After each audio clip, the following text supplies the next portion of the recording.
अर्थसङ्घानां रसानां छन्दसामपि मङ्गलानां च कर्तारौ वन्दे वाणी विनायकौ भवानी शङ्करो वन्दे श्रद्धा विश्वासरूपिणौ याभ्यां विना न पश्यन्ति सिद्धास्वान्तस्थमीश्वरं दोभिर्युक्ता चतुर्भिस्फटिकमणिमयीमक्षमालां दधाना हस्तैनेकेन पदं सितमपि शुकं पुस्तकं चापरेण या सा कुन्देन्दुशङ्खस्फटिकमणिनिभाभासमाना समाना सा मे वाग्देवतेयं निवसतु वदने सुप्रसन्न सर्वदा सुप्रसन्ना चरितं रघुनाथस्य शतकोटिप्रविस्तरम् एकैकमक्षरं पुंसां महापातकनाशनं वामे भूमिसुता पुरश्च हनुमान् पश्चात् सुमित्रासुतः शत्रुघ्नो भरतश्च पार्श्वदलयोर्व्याधिकोणेषु च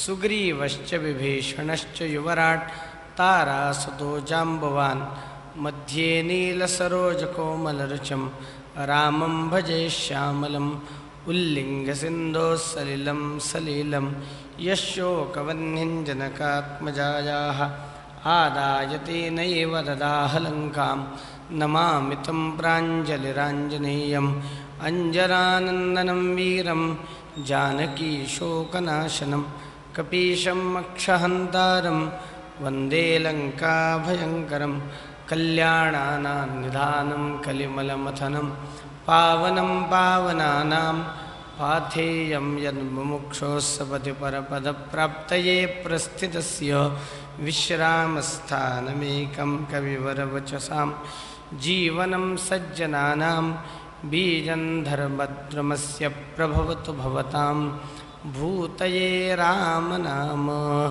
रघुपति राघव राजा राम पतित पावन सीताराम म्हणा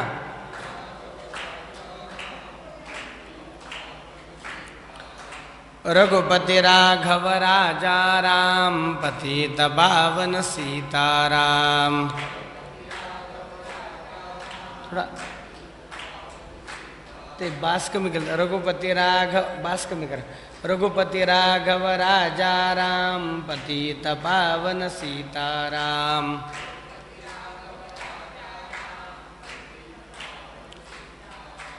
रघुपति राघव राजा राम पतित पावन सीताराम।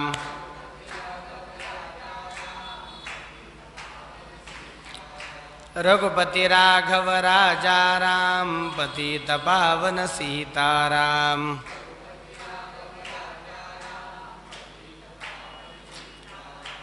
रघुपति राघव राजा राम पतित पावन सीताराम।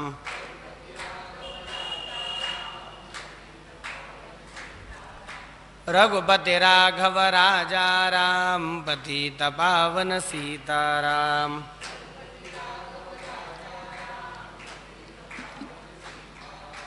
रघुपति राघव राजा राम पतित पावन सीताराम।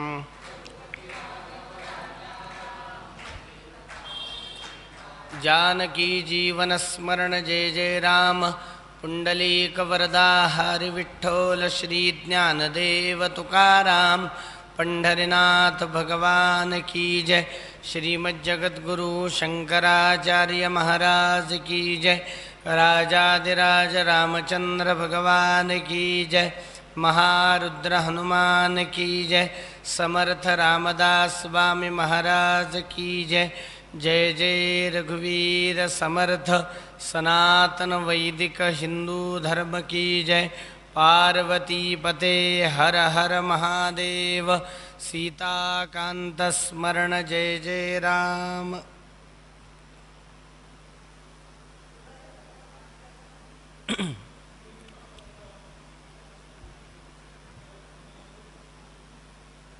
चैत्र मासाच्या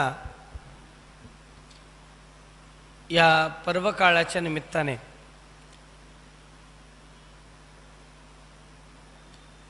आजचा प्रथम दिवस आहे या नूतन संवत्सराचा।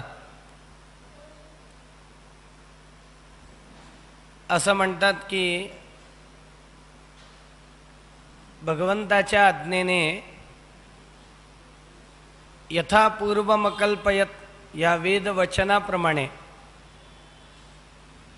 जशी पूर्वी सृष्टी होती तशी सृष्टी निर्माण करण्याकरता प्रजापती ब्रह्मदेव जेव्हा प्रवृत्त झाले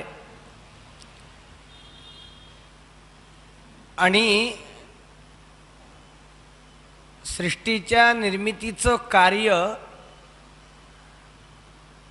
आजच्या दिवसापासून ब्रह्मदेवांनी प्रारंभित केलं असं वर्णन आहे.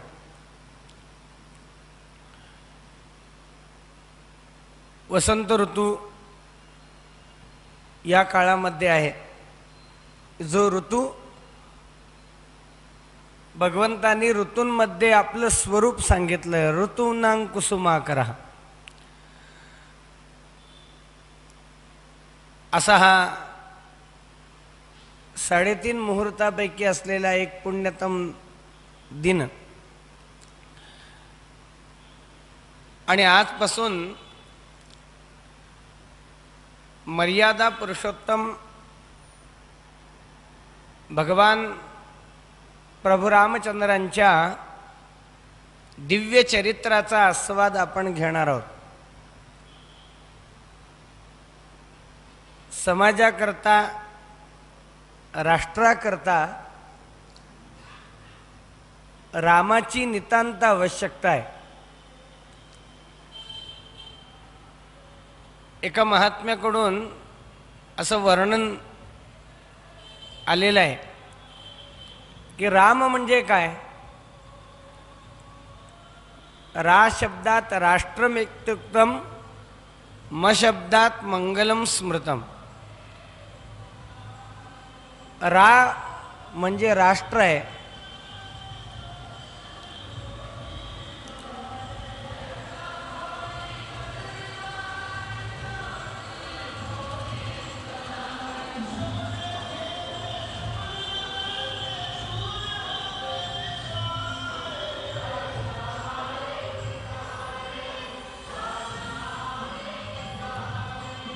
मी हे सांगत होतो की रा शब्दात राष्ट्रमित्युक्तम, म शब्दात मंगलम स्मृतम. रा म्हणजे राष्ट्र आहे आणि म म्हणजे मांगल्य. राम शब्दात राष्ट्राचं मांगल्य अंतर्भूत आहे. आणि महत्ता प्राप्त करण्याकरता जेव्हा आपण प्रयत्नशील असतो, मोठं होण्याकरता आपण सर्वजण झटत असतो आणि महत्ता प्राप्त करण्याकरता, मोठेपण येण्याकरता शास्त्राची जी मर्यादा आहे ती शास्त्राची मर्यादा पालन करणं अतिशय जरुरीचं असतं. संत कवी श्री दासगणू महाराजांनी एके ठिकाणी असं वर्णन केलंय. महाराज म्हणतात की मोठेपण सगळ्यांना हवं असतं, परंतु ते मोठेपण येण्याकरता जे करायला पाहिजे ते मात्र करायचं नसतं. मोठेपणाची बहुहावलोका ना लभ्यतो की कृतिवीण देखा. परंतु मोठेपण कृतीशिवाय, कार्याशिवाय कधी येत नाही. याला त्यांनी उदाहरण दिलं. हलाहलासी जय ईश प्याला, तेव्हाच तो वंद्य जगास झाला. समुद्रातून आलेलं ते जहाल हलाहल विष सगळ्या जगाच्या रक्षणाकरता जेव्हा भगवान शंकरांनी प्राशन केलं तेव्हाच ते महादेव झाले. मला काय सांगायचंय की जेव्हा मर्यादा सोडून व्यक्ती वागतो तेव्हा त्याचं कधीही भलं होत नाही, त्याला कधीही मोठेपण प्राप्त होत नाही. प्रसंगाने आपल्याला पुढे श्रवण करायचं आहे, परंतु रामायणामधल्या एका प्रसंगाचा मी उल्लेख करतो. ज्यावेळी सीतेच्या अपहरणाचा कट रावणाने रचला, या कटाकरता मारीच नावाच्या राक्षसाचं रावणाने साह्य घेतलं. मारीचाला सांगितलं की सुवर्ण मृगाचं रूप घे आणि सीतेला तुझा मोह पाड, म्हणजे तुझ्या मागं सीता रामाला पाठवेन. राम तुझ्या मागं आल्यानंतर रामाच्या आवाजामध्ये तू ओरड, म्हणजे रामाच्या काळजीने रामाच्या मदतीला रक्षणाला असलेल्या लक्ष्मणाला ती सीता पाठवेल. आणि मग राम लक्ष्मण आश्रमामध्ये नसताना सहजगत्या रावण म्हणतो की मला सीतेला नेता येईल. त्याप्रमाणे राम गेले. रामाच्या आवाजामध्ये तो मारीच ओरडल्यामुळे सीतेने लक्ष्मणालाही पाठवलं. आणि लक्ष्मण पहिल्यांदा जायला तयार नव्हता, परंतु सीता लक्ष्मणाला खूप बोलली, अदवा तदवा बोलली. नाईलाजाने लक्ष्मण सीतेला सोडून रामामागं गेला. जाताना लक्ष्मणाने सीतेला सुरक्षित ठेवण्याकरता म्हणून त्या सीतेच्या भोवती एक रेघा ओढली. आणि अशी कथा सांगितली जाते की ती रेघा, म्हणजे त्या रेघेमध्ये जोपर्यंत ती सीता होती तोपर्यंत ती सुरक्षित होती. रावणाला सुद्धा सीतेला त्या रेघेच्या बाहेर आणावं लागलं भिक्षुकाच्या रूपामध्ये आल्यानंतर. म्हणजे अंतर ठेवून वाढलेली भिक्षा मला मान्य नाही म्हणतो. मला का तू अस्पृश्य समजतेस का? त्यामुळे अंतर ठेवून लज्जेने वाढलेली भिक्षा मला मान्य नाही, नाहीतर मी वापस जातो, तुझ्या घरून अतिथी विनमुख जाईल. आणि मग आपल्या गृहस्थ धर्माची मर्यादा पाळण्याकरता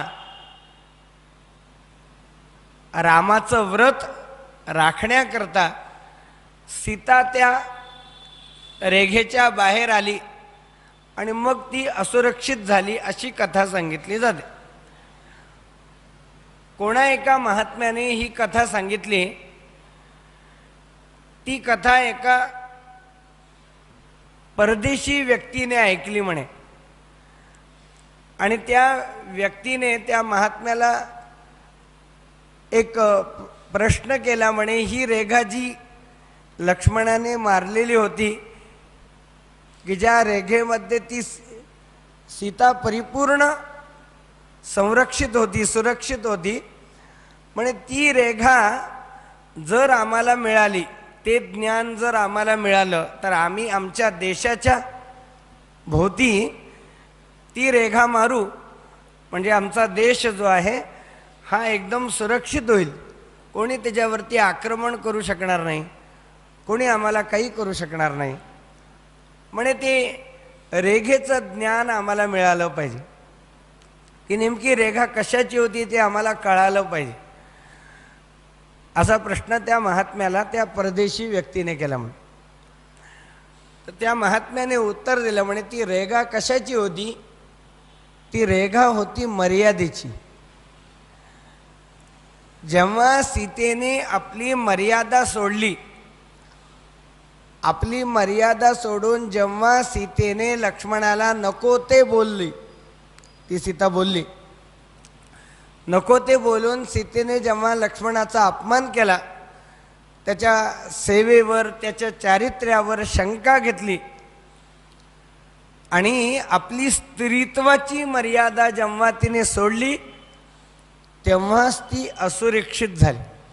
मला काय सांगायचं आहे की यशस्वी होण्याकरता, मोठेपण येण्याकरता, ते टिकण्याकरता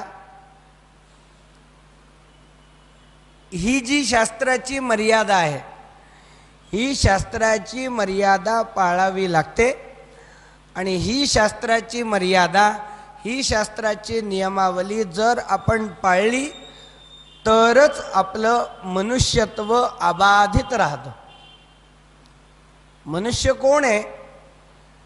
विशिष्ट आकृतीच्या व्यक्तीला मनुष्य म्हणलेलं नाही. मनुष्यत्व कधीही जन्माने येत नाही, तर मनुष्यत्व नेहमी कर्माने येतं. जो शास्त्र नियमांची मर्यादा पाळत नाही त्याला मनुष्य म्हणताच येत नाही. त्यालाच आपल्याला पशु म्हणावं लागेल. आणि म्हणून बघा, तुकाराम महाराजांनी एका अभंगामध्ये असं वर्णन केलंय की मनुष्य कोणाला म्हणावं किंवा पशु कोण असतो. काही नित्यनेमाविण अन्न खाय, तो श्वान वाया मनुष्यपण, भार वाहे तो वृषभ, त्याचा होय भुई भार. की अन्न सुद्धा नियमाचं जो व्यक्ती खात नाही, म्हणजे भगवंताला अर्पण न करता, गाईला गोग्रास न देता, अतिथी अभ्यागताला न देता, अन्नसुद्धा नियमाने जो व्यक्ती खात नाही, ते कसं खावं, कोणी खावं, कुठे खावं, केव्हा खावं, ही सगळी नियमावली अन्न खाताना आपल्याला पाळावी लागेल की नाही. असं वर्णन आहे की अन्नम विष्ठाम जलम मूत्रम यद विष्णोरनिवेदनम. जे अन्न भगवंताला अर्पण केलं गेलेलं नाही, जे पाणी भगवंताला अर्पण केलं गेलेलं नाही, ते अन्न आणि ते पाणी विष्ठे समान किंवा मूत्रा समान मानलेले. याकरता तुकाराम महाराज म्हणतात की काही नित्य नेमाविण अन्न खाय. हे अन्न सुद्धा नियमाने जो व्यक्ती खात नाही, नियमाचं जो व्यक्ती खात नाही. भार वाहे तो वृषभ, तो बैलासारखा आहे आणि त्याचा होय भुई भार. पृथ्वीला त्याचा भार होत असतो. नेणे जातीचा आचार, ज्या वर्णामध्ये आपला जन्म झालेला आहे त्या वर्णाचे धर्म, त्या वर्णाचे कर्म जो व्यक्ती आचरत नाही, तुकाराम महाराज म्हणतात की त्या व्यक्तीचा भार या पृथ्वीला होत असतो. अखंड अशुभवाणी खरे न बोले स्वप्नी. ही जो कधीही कोणाशीही चांगलं बोलत नाही, स्वप्नात सुद्धा जो खरं बोलत नाही, त्याचा होय भुई भार.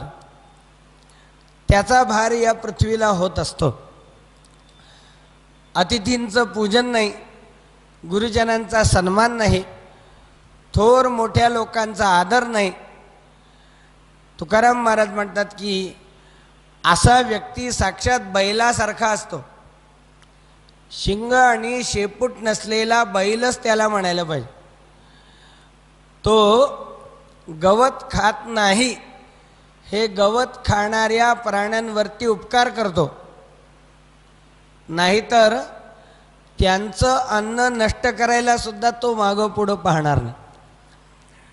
मी हे कशाकरता सांगतो आहे, याकरता मर्यादा पाळावी लागते.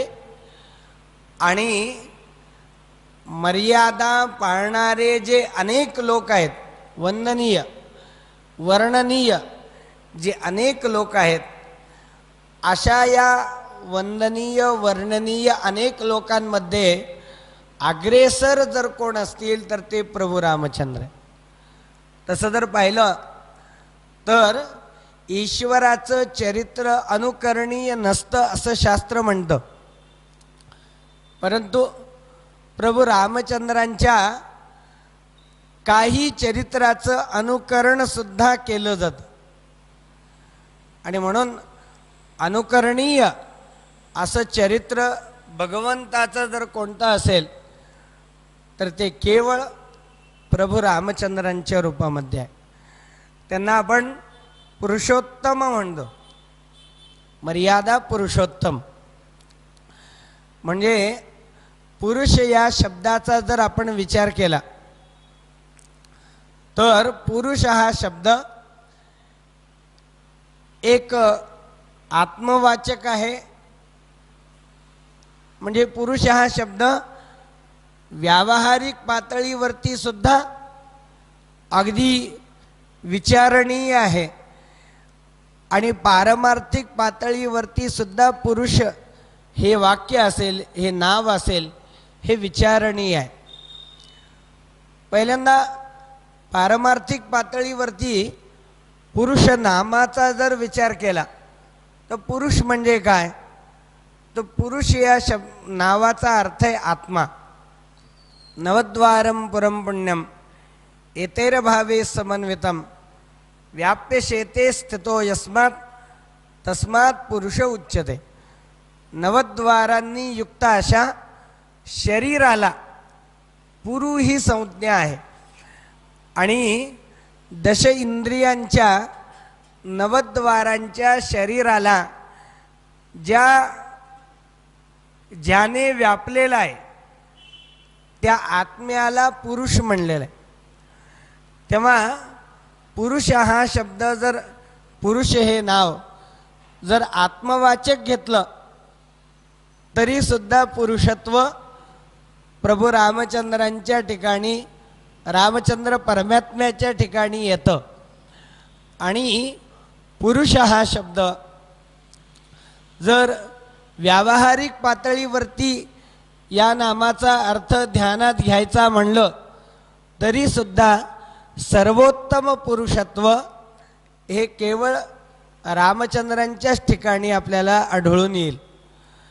व्यावहारिक पातळीवरती पुरुष कोणाला म्हणलेला आहे, पात्रे त्यागी, गुणे रागी, संविभागेषु बंधुषु, शास्त्रे बोद्धा, रणे योद्धा, सवयी पुरुष उच्यते. म्हणजे काय तर जो आपल्याकडे असलेल्या संपत्तीचा, आपल्याकडे असलेल्या गुणवत्तेचा एकट्याने भोग भोगत नाही. पात्रे त्यागी, मिळालेली संपदा जो सगळ्यांना देऊन स्वीकारत असतो. म्हणजे बघा, प्रभू रामचंद्र जेव्हा अयोध्येमध्ये वापस आले, अयोध्येमध्ये वापस आल्यानंतर अयोध्येचं समृद्ध असं राज्य रामचंद्रांना जेव्हा प्राप्त झालं, मिळालेलं अयोध्येचं राज्य रामचंद्रांनी एकट्याने भोगलं नाही. आपल्या भावांना, भविष्यामध्ये भावाच्या वंशाला, पिढीला, सगळ्यांना ते राज्य मिळावं याकरता राज्याची योग्य अशी विभागणी करून आपल्या सगळ्या तीनही भावांना त्या राज्यावरती अधिष्ठित करून सगळ्यांना देऊन ती राजलक्ष्मी रामचंद्रांनी भोगलेली आहे असं दिसते. पात्रे त्यागी, गुणे रागी, सगळ्यांवरती प्रेम केला. भरतावरती प्रेम केलं, लक्ष्मणावरती प्रेम केलं, शत्रुघ्नावरती प्रेम केलं. आणि जसं प्रेम भरतावरती केलं, लक्ष्मणावरती केलं, शत्रुघ्नावरती केलं, अगदी तसंच प्रेम गुहावरतीही केलं, तसंच प्रेम शबरीवरतीही केलं, तसंच प्रेम विभीषणावरतीही केलं. आणि जसं सुग्रीवावरती केलं तसंच अंगदावरतीही केलं. म्हणजे प्रेम करताना समोरचा व्यक्ती कोण आहे, कोणत्या जातीचा आहे, कोणत्या वर्णाचा आहे, कोणत्या स्थितीचा आहे, स्त्री आहे की पुरुष आहे, श्रीमंत आहे की गरीब आहे, हे काही रामचंद्रांनी पाहिलं नाही. फक्त समोरच्या व्यक्तीचं प्रेम पाहिलं आणि त्या व्यक्तीचं प्रेम पाहून त्या व्यक्तीला प्रेम देण्याचं कार्य केलं. पात्रे त्यागी गुणे रागी, दुसऱ्याच्या गुणांवरती प्रेम करणारे, समविभागशो बंधुशो. आणि मगाशी मी सांगितल्याप्रमाणे सगळ्यांना देऊन ती राज्यसंपदा उपभोगली. आणि त्याचबरोबर बघा एक गोष्ट म्हणजे त्याग त्यांच्या ठिकाणी कसा आहे आपल्याला लक्षात येऊ शकतो. रामचंद्र पित्याच्या वचनाची पूर्तता करण्याकरता म्हणून वनवासाला निघाले किंवा गेले.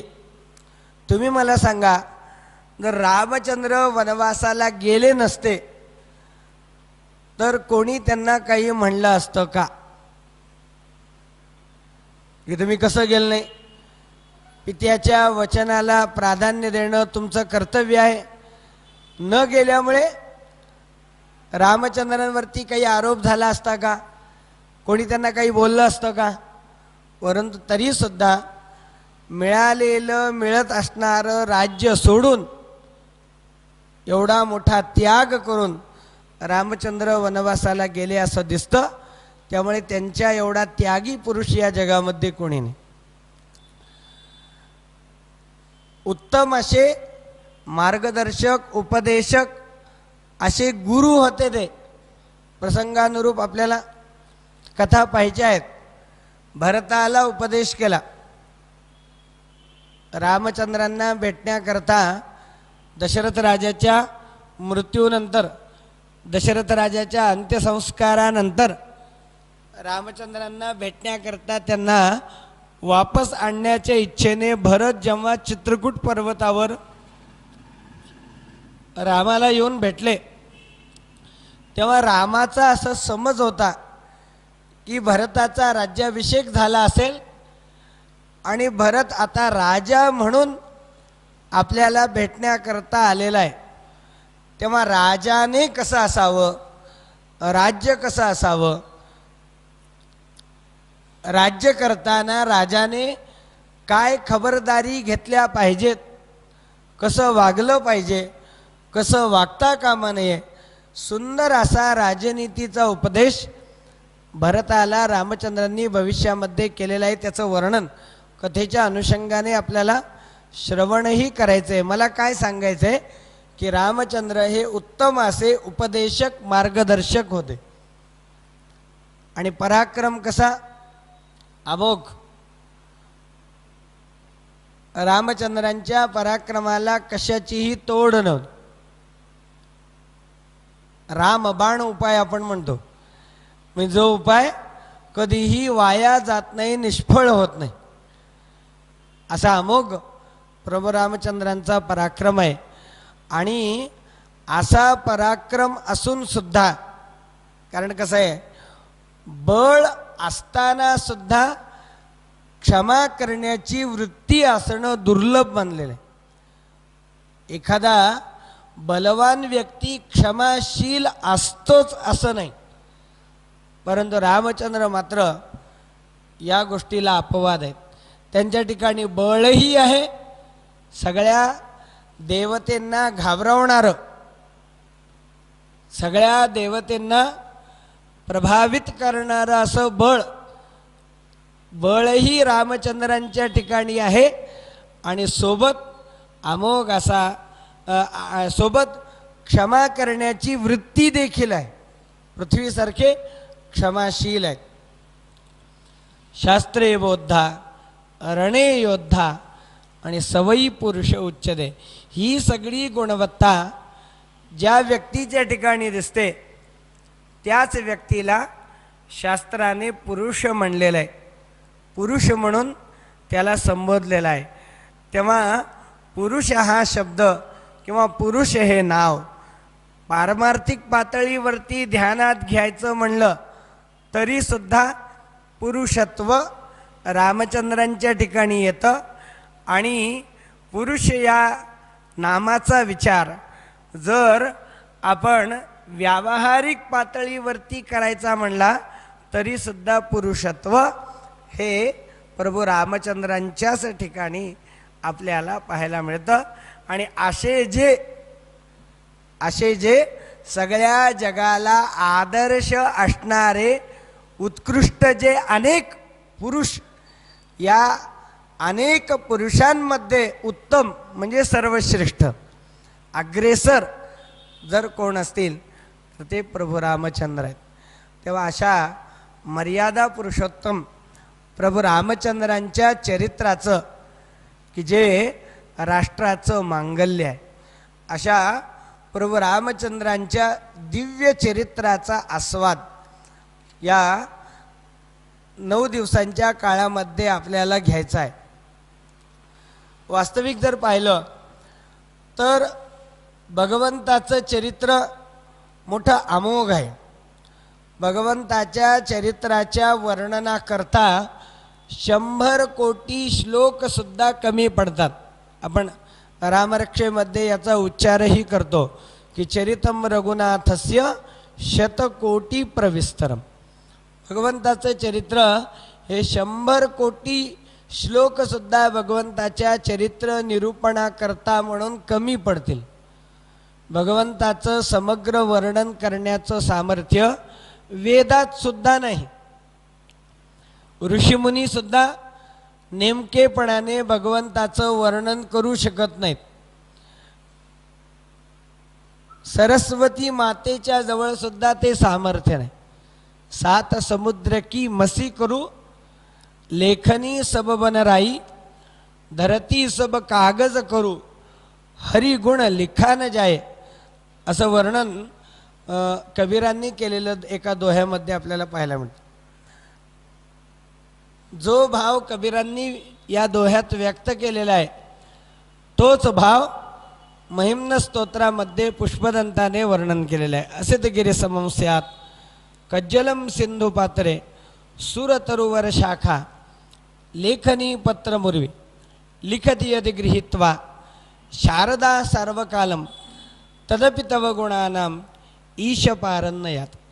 सरस्वती सुद्धा परिपूर्ण पद्धतीने समग्रपणाने भगवान परमात्म्याचं चरित्र सांगू शकत नाही, मांडू शकत नाही, लिहू शकत नाही असं वर्णन आहे. जिथे सरस्वतीचं सामर्थ्य नाही, जिथे ऋषीमुनींकडे तो अधिकार नाही, जिथे वेदाला ते जमू शकत नाही, तिथे मी फार सामान्य आहे, मी फार नगण्य आहे. एत वेद मुके पिसे जहाले, मन पवन पांगुळले, राती विण मावळले रवी शशी जेथ. अगा उदरीचा गर्भू जैसा, न देखे आपले मातेची वयसा, मी आघवे या देवा तैसा नेणवे काही. आणि जलचरा उतधीचे मान, मशकान ओलांडवेची गगन, तेवी महर्षींचे ज्ञान न जाणे माते. ज्ञानेश्वर महाराज म्हणतात की भगवंताचं वर्णन करत असताना वेदाची मती कुंठित होते आणि तो वेद नेती नेती असं म्हणू लागतो. इंद्रियांचं सामर्थ्य भगवंताच्या अनुभवाकरता, भगवंताच्या प्राप्तीकरता इंद्रियांचं सामर्थ्य ते सुद्धा फोल ठरतं, उणावतं. तेही आपली इंद्रियसुद्धा त्याच्यापर्यंत पोहोचू शकत नाहीत. एथ वेद मुके पिसे जहाले, मन पवन पांगोळले, राती विण मावळे. अगा उदरीचा गर्भू जैसा, न देखे आपुले मातेची वयसा. ज्ञानेश्वर महाराज म्हणतात की एखाद्या स्त्रीच्या उदरामध्ये एखादा गर्भ वाढत असतो. जो गर्भ आईच्या उदरामध्ये वाढतो आहे त्या गर्भाला आपल्या आईच्या वयाची जाण असते काय, की आपली आई किती वर्षाची आहे, 20 वर्षाची आहे, 22 वर्षाची आहे, 24 वर्षाची आहे. आपल्या आईचं वय जसा गर्भस्थ शिशु जाणू शकत नाही, तसं आपण सुद्धा भगवंताचं स्वरूप जाणू शकत नाही. मी आगवे या देवा तैसा नेणवे काय. आणि जलचरा उदधीचे मान. समुद्राला जसा समुद्रस्थ तो जलचर हा समग्र समुद्राला पार करू शकत नाही.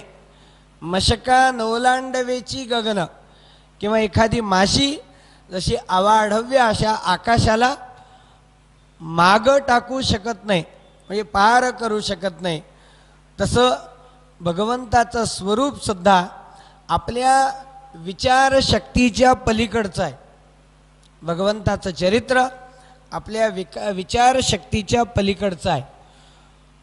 एखादी असाध्य न होऊ शकणारी गोष्ट करायला जेव्हा आपण प्रवृत्त होतो, तेव्हा जाणकार लोक आपल्याला त्या गोष्टीपासून परावृत्त करतात की बाबा रे, तुला ते जमणार नाही, तू ते करण्याच्या फंदामध्ये पडू नकोस.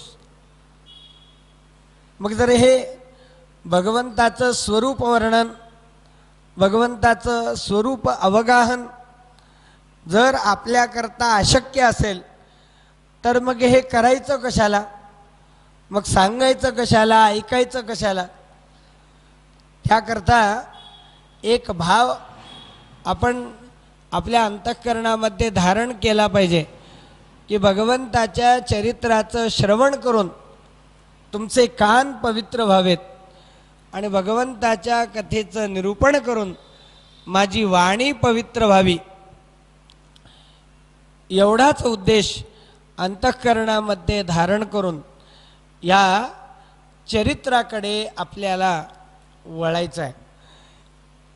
रामचंद्रांचं जे चरित्र आपण सांगणार आहोत ते आदिकवी महर्षी वाल्मिकींनी जे चरित्र मांडलेलं आहे, लिहिलेलं आहे, त्या वाल्मिकीय रामायणाच्या अनुषंगाने आपल्याला ही रामकथा श्रवण करायची आहे. अनेक रामायणं आहेत. अनेक रामायणामधल्या अनेक बघा रामायणकर्त्या अशा कवींनी, अनेक रामायणकर्त्यांनी आपापल्या परीने रामचंद्रांना मांडण्याचा प्रयत्न केलेला आहे. रामचंद्रांकडे पाहण्याचा प्रत्येकाचा दृष्टिकोन अगदी निरनिराळा आहे. कोणी कसं निरनिराळ्या पद्धतीने रामचरित्र अनेकांनी मांडलेलं आहे. परंतु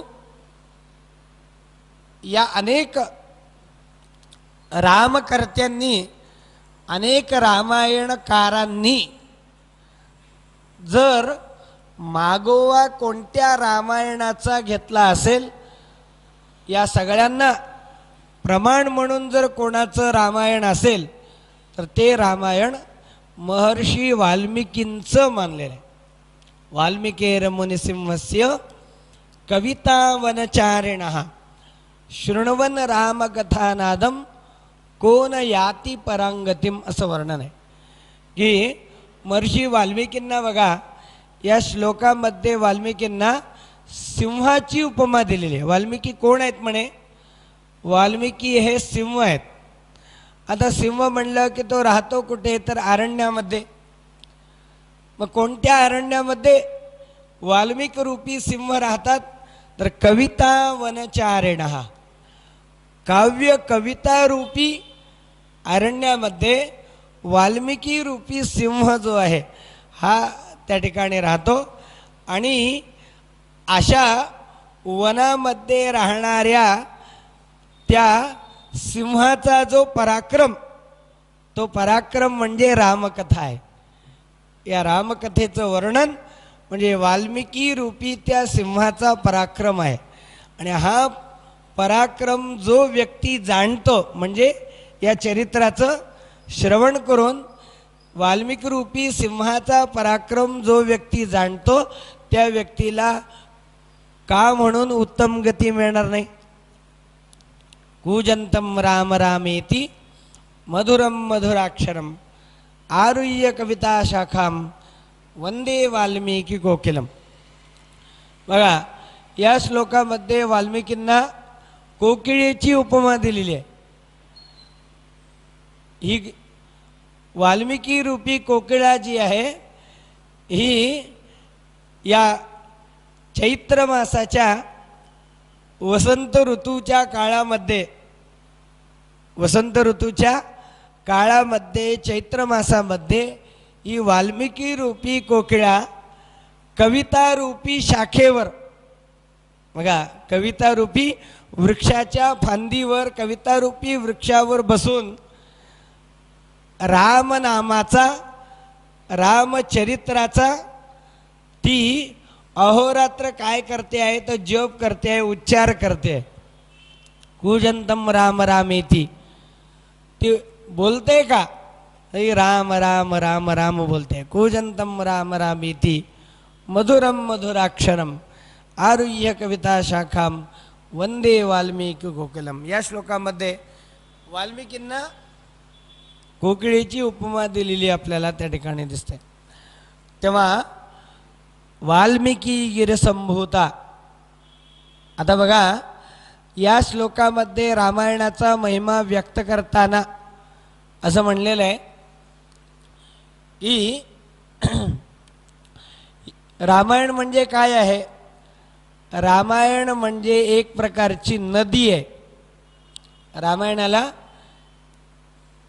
कशाची उपमा दिलेली आहे तर रामाला गंगेची नदीची उपमा दिलेली आहे. आता नदी म्हणले की त्या नदीचा उगम आला पर्वतावरून.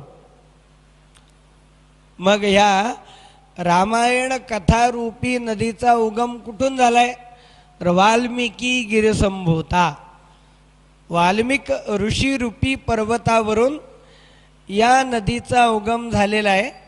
आणि ही नदी जाणार कुठे आहे तर श्रीरामार्णव संगता रामसागर गामिनी.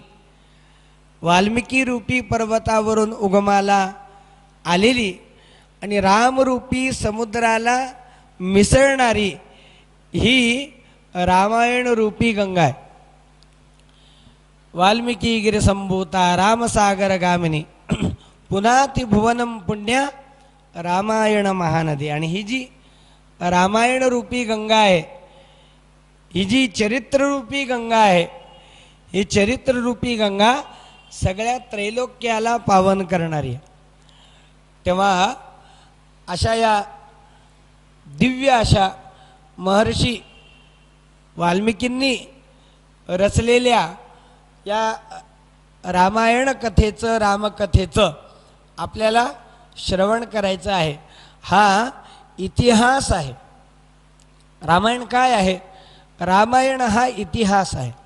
पुराण आणि इतिहास याच्यातलं अंतर आपण लक्षात घेतलं पाहिजे. भागवत हे पुराण आहे आणि रामायण हा इतिहास आहे. आता तुम्ही म्हणाल पुराण आणि इतिहास याच्यामध्ये अंतर काय असतं तर इतिहास तोच होतो की जो एकाच व्यक्तीला उद्देशून असतो. आता बघा जन्मापासून राज्याभिषेकापर्यंत केवळ प्रभू रामचंद्रांना उद्देशून, मग अंतर्भूत सोबत रामचंद्रांच्या सोबत असणाऱ्या अनेक लोकांचं चरित्र त्या अनुषंगाने येईल. परंतु प्रामुख्याने कोणाला उद्देशून तर केवळ एकाच व्यक्तीला उद्देशून जेव्हा कथा सांगितली जाते तेव्हा तो इतिहास असतो. आणि जेव्हा अनेकांना उद्देशून कथा सांगितली जाते तेव्हा ते पुराण होतं. भागवतामध्ये एका विशिष्ट व्यक्तीला उद्देशून कथा आहेत का? आपण ध्रुवाचं चरित्र ऐकतो, प्रल्हादाचं चरित्र ऐकतो, पांडवांचं चरित्र ऐकतो किंवा अनेक अवतारांची कथा आपण श्रवण करतो. म्हणजे अनेकांना उद्देशून ती कथा सांगितलेली जाते म्हणून ते पुराण होतं. परंतु प्रामुख्याने एकाच व्यक्तीला उद्देशून जेव्हा कथा सांगितली जाते तेव्हा तो इतिहास होत असतो. आणि रामायण हे काव्य आहे. याच्यामध्ये तुम्हाला शृंगार, वीर, करुणा, अद्भुत, हास्य, भयानक, बीभत्स आदी सगळे नवरस, सगळ्या नवरसांची अभिव्यक्ती तुम्हाला रामचरित्रामध्ये आढळून येईल.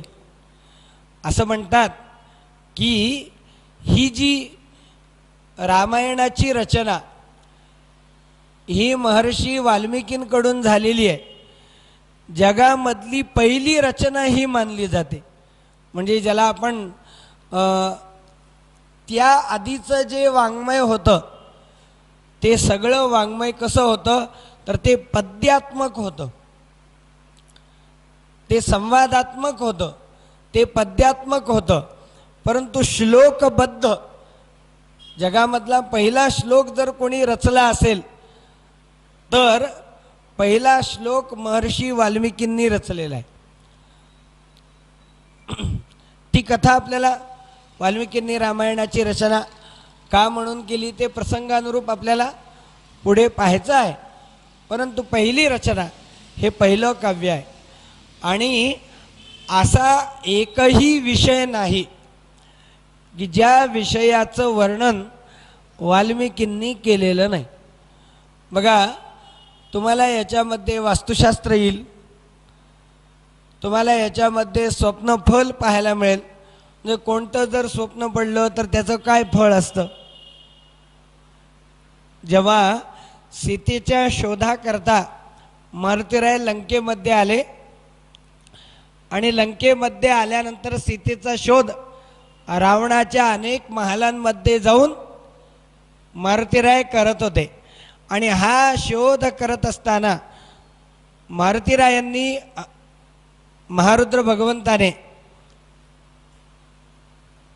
जे सगळं लंकेचं निरीक्षण केलेलं आहे, रावणाचे ते महाल कसे होते, त्या महालांची वेगवेगळी नावं, त्या महालांची वेगवेगळी, म्हणजे उदाहरणाने जर अगदी विस्ताराने सांगायचं म्हणलं तर पूर्वेला दरवाजा असेल, घराच्या पूर्वेला जर दरवाजा असेल तर त्या घराचं नाव काय असतं. पूर्वेला दरवाजा जर घराच्या असेल तर त्या घराने, त्या अशा घरामध्ये राहून आपल्याला काय फळ मिळतं. समजा पूर्वेला आहे, दक्षिणेला आहे, 2 दिशेला आहे, 3 दिशेला आहे किंवा 4ही दिशेला जर दरवाजा असेल तर त्या घराला काय म्हणावं. 3 दिशेला दरवाजा असेल तर त्या घराचं काय नाव असतं. 2 दिशेला असेल तर त्या घराचं काय नाव असतं. किंवा त्या दिशेच्या दरवाजाचं काय फळ असतं.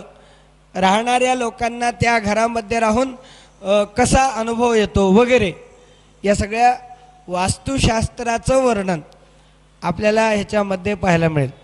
याच्यामध्ये नीतिशास्त्र आहे, कसं राहावं, कसं वागावं, कसं बोलावं, कसं वागू नये, कसं बोलू नये, कसं राहू नये, या सगळ्या नीतिशास्त्राचा उपदेश आपल्याला या रामायणामध्ये पाहायला मिळेल. हे शास्त्र आहे, उत्तम मार्गदर्शन करणारा, उपदेश करणारा असा हा ग्रंथ आहे. आणि म्हणून असा कोणताही विषय नाही की ज्या विषयाचा विचार हा महर्षी वाल्मिकींनी केलेला नाही. तेव्हा अशा या दिव्य रामचरित्राचं श्रवण वाल्मिकीय रामायणाच्या अनुषंगाने आपल्याला या रामकथेचं श्रवण करायचं आहे. आणि ही रामकथेच्या श्रवणाची पात्रता येण्याकरता, रामकथेच्या श्रवणाचं आकर्षण, रामचरित्राच्या श्रवणाची ओढ आपल्या मनामध्ये निर्माण होण्याकरता म्हणून प्रथमतः स्कंद नावाच्या पुराणामध्ये आलेलं या रामायणाचं जे महात्म्य आहे ते रामायणाचं महात्म्य पहिल्यांदा आपल्याला श्रवण करायचं आहे. कारण शास्त्राने एक परंपरा सांगितलेली आहे. शास्त्र म्हणतं की एखाद्या कृत्याला, एखाद्या कार्याला व्यक्ती प्रयत्नशील केव्हा होतो, त्याची जी परंपरा सांगितलेली आहे त्या परंपरेचा विचार करताना शास्त्र असं म्हणतं की एक प्रकारची शृंखला असते की पहिल्यांदा जानाति, मग इच्छति आणि मग यतते. पहिल्यांदा काय होतं, पहिल्यांदा महत्त्व जाणलं जातं. जेव्हा महत्त्व कळतं तेव्हाच करण्याची इच्छा होते, आणि जेव्हा करण्याची इच्छा होते तेव्हाच व्यक्ती प्रयत्नशील होतो. रामकथेला प्रवृत्त होण्याकरता रामकथा श्रवणाने मिळणारा लाभ तो आपल्याला लक्षात आला पाहिजे. कारण लाभाशिवाय कोणीही कोणतंही कार्य करत नाही. प्रयोजनमनुद्दिश्य न मंदोपी प्रवर्तते. मी नेहमी उदाहरण देत असतो की प्रयोजनाशिवाय, लाभाशिवाय, फायद्याशिवाय कोणी कोणत्याही कार्याला प्रवृत्त होत नाही. अगदी साधं उदाहरण जर द्यायचं म्हणलं तर एखादा वेडा मूर्ख व्यक्ती आहे, आपल्या दृष्टीमध्ये तो वेडा आहे. का? कारण तो साध्या कागदाच्या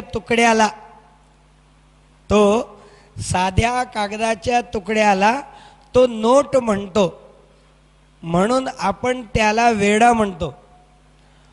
परंतु असा साध्या कागदाचा तुकड्याला नोट म्हणणारा तो वेडा व्यक्ती सुद्धा ती नोट घेऊन दुकानदाराकडे जातो, म्हणजे तो कागद घेऊन दुकानदाराकडे जातो आणि दुकानदाराला तो कागद देऊन त्याच्या मोबदल्यामध्ये त्याच्याकडून काहीतरी घेऊ इच्छितो. भले तो कागदाला नोट म्हणत असेल, परंतु त्याच्या दृष्टीमध्ये नोट म्हणून असलेला तो कागद हा देऊन आपल्याला त्याच्या मोबदल्यामध्ये काहीतरी घेता येऊ शकतं याची जाण त्या वेड्याला सुद्धा असते, म्हणून तो घेऊन जातो. त्याच्यातून त्याला फायदा हा कळत असतो. भले तो त्या कागदाला नोट म्हणत असेल, परंतु फायदा मात्र त्याला कळतच असतो. आणि म्हणून प्रयोजनमनुद्दिश्य न मंदोपी प्रवर्तते, की मूर्खसुद्धा कोणत्या फायद्याशिवाय, लाभाशिवाय कोणत्या कार्याला प्रवृत्त होत नाही. मग हे रामचरित्र श्रवण करून आपल्याला कोणता लाभ होणार आहे, कोणतं फळ मिळणार आहे हे कळण्याकरता, आणि हे फळ कळालं की त्या रामचरित्र श्रवणाच्या विषयी आपण काय होऊ, प्रवृत्त हो. आणि आपण एकदा प्रवृत्त झालो म्हणजे ती प्रवृत्ती निर्माण झाली श्रवणाची की आपोआपच व्यक्ती प्रयत्नशील होत असतो. याकरता ही रामचरित्र श्रवणाची प्रवृत्ती येण्याकरता स्कंद पुराणामध्ये आलेलं हे रामकथा श्रवणाचं महात्म्य, स्कंद पुराणामध्ये आलेलं रामायणाचं महात्म्य, ते पहिल्यांदा आपण श्रवण करायचं आणि मग साक्षात आपण रामचरित्राकडे वळायचं आहे. या स्कंद पुराणामध्ये आलेल्या रामकथा महात्म्याचा प्रारंभ प्रभू रामचंद्रांना केलेल्या वंदनाने होतो. आणि हे जे वंदन आहे ना ते फार लक्षात ठेवण्यासारखं आहे. आणि कसं केलेलं आहे तर त्याच्यामध्ये सगळी कारक व्याकरणाच्या दृष्टीने, व्याकरणाने एखाद्या वाक्यामध्ये जी जी कारक सांगितलेली आहेत त्या सगळ्या कारकांचा उल्लेख प्रथमा, द्वितीया, तृतीया, चतुर्थी, पंचमी, षष्ठी, सप्तमी, अष्टमी आणि सप्तमी आणि संबोधन, ही आठही कारक या मंगलाच्या श्लोकामध्ये आपल्याला पाहायला मिळते. श्रीराम शरणं समस्त जगतां रामं विना का गतिः रामेण प्रतिहन्यते कलिमलं रामाय कार्यं नमः रामात्रस्यति कालभीमभुजगो रामस्य सर्वं वशे रामे भक्तिरखंडिता भवतु मे रामत्वमेवाश्रयः. सगळी कारकं आली बघा. प्रथम आली, द्वितीय आली. श्रीराम शरणम समस्त जगताम, म्हणजे या सगळ्या जगाला आश्रय देणारे जर कोण आहेत तर ते केवळ प्रभू रामचंद्र आहेत. सगळ्या जगाचं मूळ कोण? सगळ्या जगाचं मूळ, सगळ्या जगाचं आश्रय जर कोण असतील तर ते राम. समर्थांनी सुद्धा मनाच्या एका श्लोकामध्ये तेच सांगितलंय. क्रमी वेळ जो तत्वचिंतानुवादे नलिंबे कदा दंभवादे विवादे करी सुख संवाद जो उगमाचा. म्हणजे सगळ्याचं मूळ कोण आहे? सगळ्याचं मूळ तो परमात्मा आहे. सगळ्या जगाला शरण देणारा, सगळ्या जगाला आश्रय देणारा कोण आहे तर राम आहे. श्रीराम शरणम समस्त जगताम रामम विना का गतिही. रामाशिवाय दुसरी उत्तम कोणती गती नाही. रामगती ज्या व्यक्तीला प्राप्त होते त्या व्यक्तीला पुनरावृत्ती नाही, त्या व्यक्तीला जन्म नाही, जरा नाही, वृद्धपण नाही, त्या व्यक्तीला मृत्यू नाही. जन्म, मृत्यू, जरा, व्याधी या सगळ्या अवस्थेतून मुक्त करणारी जर कोणती गती असेल तर ती गती केवळ रामगती आहे. स्वर्गाची गती पुनरावृत्ती न करणारी नाही. अमृत देव अमृतपान करीती तेही शेखी मरुनी जाती. नाथ महाराजांनी वर्णन केलंय की स्वर्गामध्ये देवता अमृत पित असतात. अमृत पिऊन देवता स्वर्गामध्ये राहत असतात. परंतु ते स्वर्गाचं सुख देवतेंना कायम मिळतं का? क्षीणे पुण्य मर्त्य लोकम विशंती. पुण्य क्षीण झाल्यावर परत यावं लागतं. आणि म्हणून ती जी स्वर्गाची गती आहे ती स्वर्गाची गती ही शेवटची अंतिम गती मानलेली नाही. परंतु अंतिम गती, पुनरावृत्ती नसलेली गती जर कोणती असेल तर ती गती केवळ रामगती आहे. आणि म्हणून रामम विना का गतीही याच्यामध्ये द्वितीय आले. रामेण प्रतिहन्यते कलिमलम. बघा रामचंद्र कसे आहेत? म्हणे रामचंद्र सगळ्या पातकांचा संहार करणारे आहेत.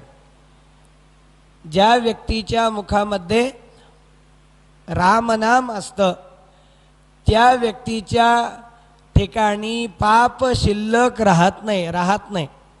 भर्जनम भवबीजानाम अर्जनम सुखसंपदाम तर्जनै यमदूतानाम राम रामेति गर्जनम.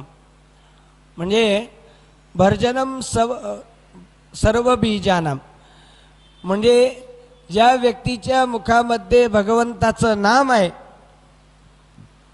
त्या व्यक्तीकरता संसार बीज, त्या व्यक्तीकरता संसार कधी शिल्लक राहत नाही, संसाराचा क्षय करणारं. अर्जनम सुखसंपदाम, सर्व प्रकारच्या संपत्ती मिळवून देणारं. एका दोह्यामध्ये कबीरांनी असं वर्णन केलेलं आहे. आता मला तो नेमकेपणाने दोहा आठवत नाही, परंतु कबीर म्हणतात की ज्या व्यक्तीच्या मुखामध्ये रामनाम आहे त्या व्यक्तीला काय काय मिळतं म्हणे. सब जन लागत पाव. ज्या व्यक्तीच्या मुखामध्ये अखंड रामनाम असतं लोक त्याच्या पाया पडायला लागतात. सब जन लागत पाव, खाने को तो अच्छा मिले. बघा ज्या व्यक्तीच्या मुखामध्ये नाम आहे, ज्या व्यक्तीच्या मुखामध्ये रामकथा आहे, आता आम्ही कुठे कथेला गेलो तर आमची व्यवस्था करावी लागते की नाही. खाने को तो अच्छा मिले, खायची चिंता त्याला पडत नाही. मग आता मोक्ष मिळेल न मिळेल ती पुढची गोष्ट आहे, पण दोन गोष्टी तर पक्क्या. सब जन लागत पाव, खाने को तो अच्छा मिले. मला काय सांगायचंय की अर्जनम सुख संपदाम. ज्या व्यक्तीच्या मुखामध्ये रामनाम आहे, ज्या व्यक्तीच्या मुखामध्ये रामकथा आहे, त्याला संपत्ती सुद्धा प्राप्त होते.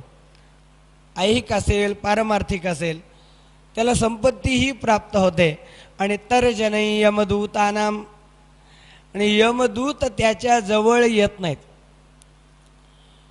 तुकाराम महाराजांचा एक अभंग आहे.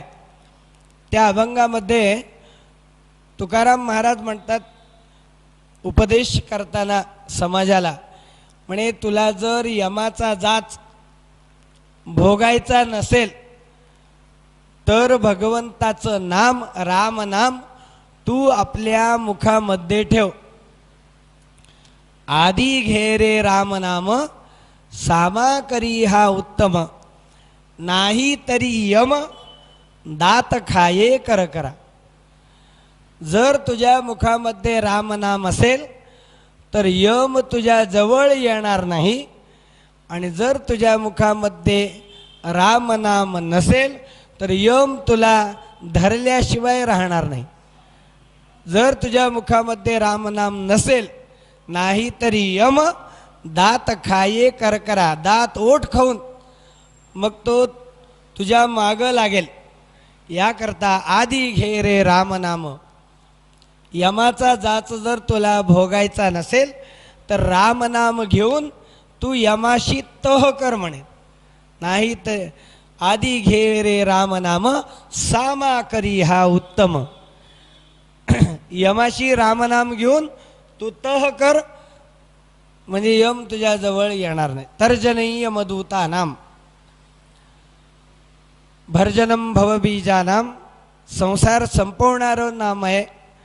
अर्जनम सुखसंपदाम, संपत्ती मिळवून देणारं रामनाम आहे. आणि तर्जनै यमदूतानाम, यमदूतांना यमाला आपल्यापासून दूर करणारं, नरकापासून वाचवणारं रामनाम आहे. आणि म्हणून मंगलाचरणाच्या श्लोकामध्ये पुढं म्हणले की रामेण प्रतिहन्यते कलिमलम. की कलिमलाचा नाश करणारं, दोषांना नष्ट करणारं जर काय असेल तर म्हणे रामनाम आहे. रामाय कार्यं नमः. प्रभू रामचंद्रांच्या अतुलनीय अशा कार्याला म्हणे नमस्कार असो. रामात्रस्यति काल भीम भुजगो. प्रभू रामचंद्रांना काळरूपी सर्प जो आहे हा रामचंद्रांना थरथर कापत असतो, घाबरत असतो. म्हणजे जो रामाचा दास आहे, काळ सुद्धा त्याचा दास आहे. रामात्रस्यति काल भीम भुजगो, रामस्य सर्वं वशे. सगळं जग कोणाच्या अधीन आहे? नाही, सगळं जग रामाच्या अधीन आहे. षष्ठी आली. आणि तेव्हा असं स्वरूप असणाऱ्या, अशी गती असणाऱ्या, निष्पाप करणाऱ्या, ज्याचं नाम मनुष्याला निष्पाप करतं, ज्याचं कार्य अतुलनीय आहे, ज्याच्या समोर काळ सुद्धा नतमस्तक असतो, सगळं जग ज्याच्या अधीन आहे, अशा प्रभू रामाच्या चरणी मंगलाचरणामध्ये सप्तमीच्या कारकाच्या योगाने असं म्हणलं आहे की रामे भक्ती रखंडिता भवतु मे. अशा रामाच्या ठिकाणी माझ्या अंतःकरणामध्ये भक्तिभाव हा रामाच्या चरणांच्या ठिकाणी निर्माण व्हावा. कारण त्या रामाच्या विषयी असलेला तो भक्तिभाव हा सर्वार्थाने माझ्या जीवनाला धन्यता देणार आहे. कारण रामाच्या विषयी, भगवंताच्या विषयी ज्याच्या अंतःकरणामध्ये भक्तिभाव असतो त्याला कशाची कमतरता पडत नाही. रामत्वमेवाश्रयः. आणि सरते शेवटी संबोधनाने मंगलाचरणामध्ये म्हणलेले की असा हा राम माझा सर्वांगीण असा आश्रय झाला पाहिजे. तेव्हा प्रभू रामचंद्रांना उद्देशून केलेल्या वर्णलेल्या या मंगलाचरणामध्ये आपल्याला 8ही व्याकरणाची कारक आढळून येतात.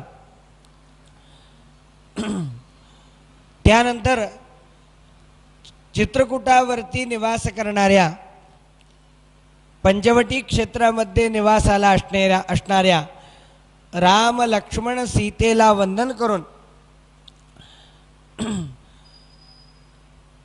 तीनही देवतेंना नमन करून नैमिषारण्यामध्ये सूत आणि शौनकादिक ऋषींच्या संवादाने या रामकथेच्या महात्म्याचा प्रारंभ होतो. रामायणाच्या महात्म्य कथेचा प्रारंभ नैमिषारण्यामध्ये सूत आणि शौनकादिक ऋषींच्या संवादाने होतो.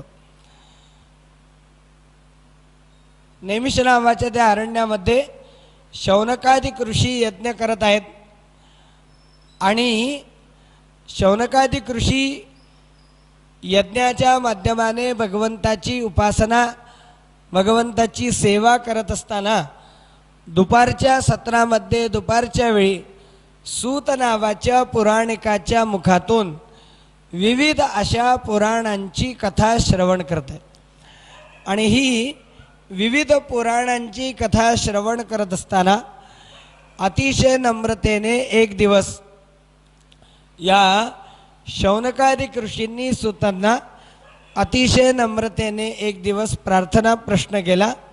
भगवन् सर्वमाख्यातम यत्पुष्टं विदुषा त्वया संसारपाशबद्धानां दुःखानि सबहूनि च एतत् संसारपाशस्य छेदकः कथम स्मृतः कलो वेदोक्तमार्गाश्च नश्यन्तीति त्वयोदिताः अधर्मनिरतानांच यातनाश्च प्रकीर्तिताः घोरे कलियुगे प्राप्ते वेदमार्ग बहिष्कृते पाखंडत्वं प्रसिद्धं वै सर्वैश्च परिकीर्तितम. म्हणे महाराज सांप्रतचा काळ हा कलिकाळ आहे आणि कलियुगामध्ये प्रत्येक व्यक्ती समाजामध्ये असलेला प्रत्येक व्यक्ती कलियुगामध्ये प्रायशः निषिद्ध कर्माच्या आचरणाच्या योगाने दुःख दैन्य दारिद्र्याच्या मार्गाला आहे.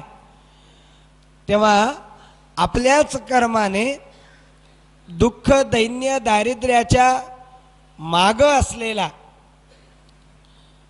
दैन्य दारिद्र्य अनुभवणारा दुःख अनुभवणारा हा समाज उन्नतीच्या सद्गतीच्या उद्धाराच्या मार्गाला कसा येईल, समाजाच्या कल्याणाचा उपाय कलियुगामध्येही भगवंताच्या प्राप्तीचा भगवंताच्या अनुग्रहाचा उपाय हा तुम्ही सांगा. आणि तो उपाय असा सांगा की जो करायला जास्त अवघड असू नये. बघा, भगवंताच्या प्राप्तीचा आपल्या उद्धाराचा कल्याणाचा उपाय वेदाने सुद्धा सांगितलेला आहे, परंतु प्रायशः कलो वेदोक्त मार्गाश्च नश्यन्ति त्वयोदिताः. कलियुगामध्ये उत्तरोत्तर हा वेद मार्ग जो आहे हा लुप्त कमी कमी होऊ लागलेला आहे. वेदमार्ग कलियुगामध्ये उत्तरोत्तर कमी होऊ लागलेला आहे. कलियुगामध्ये समाजाची वृत्ती धर्मापेक्षा अधर्माकडे जास्त आहे. कलियुगाचं स्वरूप कसं आहे? सत्यं नास्ति. कलियुगामध्ये सत्य कुठे नाही. तपश्शौचम, तप नाही, शुद्धता नाही, सदाचार नाही, दया नाही, दान करण्याची वृत्ती नाही, पोट भरणं हाच पुरुषार्थ आहे. आपल्या बोलण्याने दुसऱ्याला दुखवलं जातंय, आपल्या बोलण्याने दुसऱ्याला फसवलं जाते. आयुर्मान कमी झालेला आहे, बुद्धिमत्ता कमी झालेली आहे. पहिल्यांदा कळत नाही, पहिल्यांदा ऐकवलं जात नाही, ऐकलेलं कळत नाही, कळलेलं टिकत नाही, आणि कळलेलंही टिकलेलंही आचरणामध्ये येत नाही. ही सगळी कलियुगाची स्थिती आहे. आयुर्मान कमी आहे, बुद्धिमत्ता कमी आहे, ग्रहण शक्ती नाही, धारणा शक्ती नाही. न योगी नैव सिद्धो वा न ज्ञानी सत्क्रियो नरः. कोणी योगी नाही, सिद्ध नाही, सत्कर्म करणारा कोणी नाही. अशी ही सगळी कलियुगाची स्थिती आहे. दंभाचं प्राबल्य वाढलेलं आहे. बघा, घोरे कलियुगे प्राप्ते वेदमार्ग बहिष्कृते पाखंडत्वं प्रसिद्धेव सर्वैश्च परिकीर्तितम्. पाखंडत्वं प्रसिद्धेव. पाखंड म्हणजे दंभ. दंभ म्हणजे काय? बघा, दंभाचं स्वरूप ज्ञानेश्वर महाराजांनी अतिशय सुंदर शब्दांमध्ये सांगितलेलं आहे. ज्ञानोबा म्हणतात की कारण जे जीविता ते वानले जरी सेविता तरी अन्नची पंडुसुता होय विष. तैसा दृष्टाचा सखा धर्मू झाला तो फोकार जे देखा तरी तारिता तोची दोखा लागी होय. म्हणून वाचेचा चोबारा घातलिया धर्माचा पसारा धर्मची अधर्मू होय वीरा तो दंभ जाणे. दंभ म्हणजे काय? दंभ म्हणजे दाखवण्याकरता करणं, किंवा दंभ म्हणजे आपण केलेल्या सत्कर्माचं उच्चारण करणं. ज्ञानेश्वर महाराज म्हणतात की त्याला दंभ म्हणावं. आणि याला त्यांनी एक सुंदर असं उदाहरण दिलेलं आहे. ज्ञानेश्वर महाराज म्हणतात की बघा, कलियुगामध्ये मनुष्याचा प्राण कसा आहे तर अन्नमय प्राण आहे. अन्नाशिवाय आपण जगू शकतो का? एखाद्या व्यक्तीचा मृत्यूकाळ हा आपण कशावरून ठरवतो? जवळ आलेल्याचा. आपण म्हणतो की आता तो जगणार नाही कारण त्याचं अन्न तुटलं. म्हणजे अन्न आपल्याला जीवन देणार आहे, अन्न आपल्याला वाचवणार आहे, प्राण देणार आहे. परंतु तेच जर आपण अधिक प्रमाणामध्ये सेवन केलं तर तेच अन्न आपल्याकरता विष होऊ शकतं की नाही? वेदाने जे अन्नाचं वर्णन केलेलं आहे, वेद अन्नाला जीवनही म्हणतं आणि वेद अन्नाला मृत्यूही म्हणतं. अन्नम मृत्युम तम जीवात्मा अन्नम प्राणमन्नमपानमाहु अन्न मृत्युंतम जीवात्मा. अन्न प्राण आहे, अन्न अपान आहे, अन्न हेच जीवन आहे आणि अन्न हेच मृत्यू आहे. बघा, एखाद्या व्यक्तीची साखर शरीरातली कमी झाली तर त्याला गोड खायला दिलं जातं. म्हणजे ती साखर त्याच्याकरता आता ते गोड जीवन होतं. तसंच एखाद्या व्यक्तीला डायबिटीस आहे, डॉक्टरांनी सांगितलं गोड खायचं नाही, त्याने जर हट्टाने गोड खाल्लं तर तेच त्याला घातक होऊ शकतं. म्हणजे अन्न तारकही आहे आणि अन्न मारकही आहे. तसंच ज्ञानेश्वर महाराज म्हणतात की हा धर्म, आपण केलेला धर्म जर आपण गुप्त ठेवला तर तो तारक होतो, आणि आपण केलेल्या धर्माचा उच्चार जर आपण केलं, त्याचा प्रसार जर आपण केला, त्याचा प्रचार आपण जर केला, सत्कृत्याचं वर्णन जर आपण केलं तर तोच धर्म म्हणजे मारक असा दंभ होतो. म्हणून वाचेचा चोबारा, घातलिया धर्माचा पसारा, धर्मची अधर्म होय वीरा, तो दंभ जाणे. निरनिराळ्या यात्रा करून आल्यानंतर घरी सोहळा केला जातो आणि त्या सोहळ्याला आमच्याकडे, आता तुमच्याकडे काही मला माहिती नाही, जाण नाही, परंतु आमच्याकडे जो निरनिराळ्या तीर्थांना क्षेत्रांना जाऊन आल्यानंतर जो काही सोहळा केला जातो त्या सोहळ्याला मावंद म्हणतात. तर जो मावंद हा शब्द आहे ना, तो मूळ शब्दाचा अपभ्रंश आहे. मूळ शब्द काय? ते मूळ शब्द आहे मावध. तू काय केलंस कोणाला सांगू नकोस. आपण म्हणतो बद्रीनारायणाला गेलो तिथं हे केलं, केदारनाथला गेलो तिथं ते केलं, रामेश्वरला गेलो तिथं ते केलं, गयेला जाऊन ही पूजा केली, काशीला जाऊन ते कर्म केलं. म्हणजे ज्या गोष्टीचा उच्चार करायला नको त्या गोष्टीचा उच्चार आपण करतो.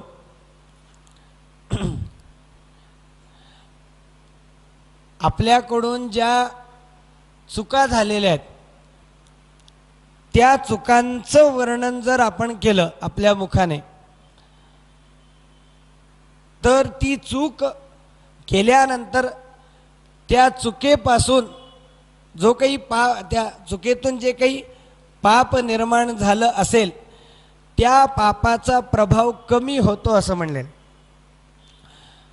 परंतु आपण केलेल्या धर्मकार्याचा जर आपण उच्चार केला, धर्म हा अक्षरती कीर्तनात, तर त्या धर्माचा सुद्धा, आपण केलेल्या धर्माचा सुद्धा क्षय होतो. उपनिषदांमध्ये, पुराणांमध्ये, महाभारतामध्ये अशी कथा सांगितली जाते की नहुष नावाच्या राजाने 100 अश्वमेध यज्ञ केले आणि 100 अश्वमेध यज्ञ केल्यामुळे नहुष राजाला स्वर्गाची गादी मिळाली. स्वर्गाच्या सिंहासनावरती, त्या सिंहासनावरती बसलेल्या इंद्राला बाजूला करून तो नहुष राजा त्या सिंहासनावरती अधीन झाला. आता आपलं पद गेल्यामुळे इंद्राला खूप वाईट वाटलं. त्याने विचार केला की या नहुषाला या स्थानापासून च्युत करावं लागेल. मग कसं करावं? मग तो त्याच्या नहुष राजाच्या सेवेमध्ये तो इंद्र जो आहे रुजू झाला.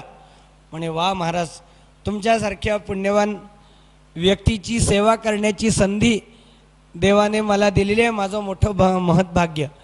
आणि मग तो इंद्र त्या नहुष राजाची सगळी सेवा करू लागला. आणि ही सगळी सेवा करत असताना तो विचारतो, म्हणे महाराज, काय काय तुम्ही पुण्यकर्म केलं असेल म्हणून तुम्ही इथं आलात? कोणत्या पुण्याच्या योगाने आलात? काय काय केलं मला एकदा सांगा की म्हणे. मग राजाने पाढा वाचायला सुरुवात केली आणि इंद्र म्हणतो, झालं आता बाजूला हो. लाद घालून इंद्राने त्याला वरून खाली ढकललं. म्हणे आता तुझा अधिकार संपला. तू आता तुझ्या पुण्याचा पाढा वाचलास, तू तुझ्या पुण्यकर्माचा पाढा वाचलास, आता तुझं पुण्य संपलं. म्हणे आता इथं तुझा अधिकार राहिला नाही. धर्म हा क्षरती कीर्तनात. आणि म्हणून ज्ञानेश्वर महाराज म्हणतात की दंभ कशाला म्हणावं?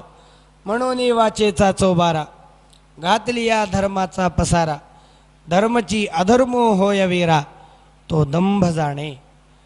आपण केलेलं धर्मकृत्य, आपण त्या धर्मकृत्याचं आपल्या मुखाच्या योगाने वर्णन, यालाच दंभ म्हणलेलं आहे. कलियुगामध्ये असे दांभिक लोक असतील जे दाखवण्याकरता करतील. उज्ज्वल तांब्या आसन लोकरी, घण घण वाजे घाट, पूजेचा चहूकडे बोभाट, निरांजनेती 10-20 जळती, नाश तुपाचा खरा, बदामी नैवेद्याला शिरा. अशी पूजेची करी कवायत बहुरूप्याचे परी भक्तीचे नाव नसे अंतरे, असं वर्णन दासगणू महाराजांनी एका फटक्यात केलेलं आहे. सामान्य दांभिक व्यक्तीची पूजा कशी असते याचं वर्णन आहे. महाराज म्हणतात की देहा पोपट राम राम म्हणतो, मेंढा ही परणाशिनी. शिकवलं तर पोपट सुद्धा राम राम म्हणतो. म्हणून का तो रामनाम उपासक असा भक्त होतो का? काही वेळा शरीराच्या करण्यापेक्षाही मनाच्या करण्याला महत्त्व असतं. त्यामुळे कलियुगामध्ये असे दांभिक पाखंडी लोक असतील, या दांभिक पाखंडी लोकांच्या प्रभावाने प्रभावित होऊन म्हणे कलियुगामध्ये वेदोक्त मार्ग हा हळूहळू हळूहळू कमी कमी होऊ लागलेला आहे. कामार्था रस्वदेवाश्च लुब्धा अन्योन्य तत्पराः कलौ सर्वे भविष्यन्ति स्वल्पायुर बहुपुत्रकाः. कामाच्या, क्रोधाच्या, लोभाच्या, मोहाच्या दोषांच्या अधीन गेलेले लोक या कलियुगामध्ये असतील. लुब्धा, लोभग्रस्त असे, लोभी असे लोक असतील.